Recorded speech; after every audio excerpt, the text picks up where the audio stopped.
Dibbuk, the evil housekeeper. Living in a secluded hilltop house, Nandini, her husband, and her son was a happy family. They had been living here for 5 years. Over time, Nandini had built her art business, wherein she created sketches for people and companies. But as orders and commissions started pouring in large numbers, she had no choice but to hire a housekeeper to relieve herself of the household duties. Her husband, too, remained busy in his bakery business, so they hired a woman named Dibbuk to do the housework. Dibbuk was a charming lady, except that there was an evil twitch in her eyes that sometimes frightened Nandini's son, Ashish. One day, both Nandini and her husband were out of the house attending meetings.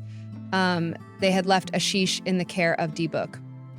Inside the house, Ashish was slumped on a sofa watching television and eating snacks. Outside, thunder was crackling loudly. As stormy clouds gathered, the orange sunset sky turned into dark gray, something that could creep out even the bravest adult. Meanwhile, Dibbuk was cooking dinner for the boy. About 2 hours later, heavy rain was pouring down from the sky. Both Nandini and her husband had to wait in their offices, as it was too difficult to drive their cars in such a gushing rainstorm. When they reached home, it was already 11 p.m. Rain had stopped, but a light drizzle was still trickling down. As they parked their car in the driveway and unlocked the front door, they were thinking that Dibbuk would have put their son to sleep and locked the door with the spare house key. They stepped inside and walked to Ashish's bedroom to see if he was sound asleep.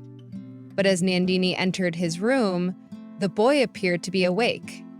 He was sitting on his bed, staring oddly at the wall.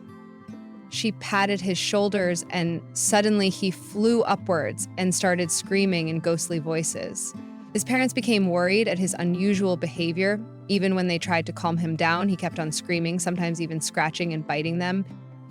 His body appeared weak and sweaty, and it seemed something had possessed him. Distressed by this behavior, Nandini's husband called a friend who was a priest. The next morning, this priest arrived in their house. Dibbuk was brooming the floor as usual, and Ashish was sprawled on the sofa with his eyes open. His eyes were reddened by lack of sleep, yet a monstrous force was disabling him to control himself. The priest looked at the boy and gasped. He told the couple that their son was possessed by a very powerful demon. He rummaged inside his bag and pulled out a string carrying the pendant of a holy bead. As he was about to touch the holy bead to boy's forehead, the string suddenly slipped from his hands and fell on Dibbuk's back, who was now squatting on the floor, mopping it. As the holy bead came in contact with Dibbuk's body, she yelled out a deadly shriek. Fire erupted in her body and burned her into ashes. Meanwhile, Ashish revived into his normal personality and soon fell asleep. Everyone was puzzled. But when Nandini, her husband, and the priest visited Dibbuk's house, they were shocked to realize that Dibbuk was not an ordinary woman. She was a worshiper of devil. She extracted children's souls and sacrificed them on a tree where this demon would gulp the souls down and become more powerful.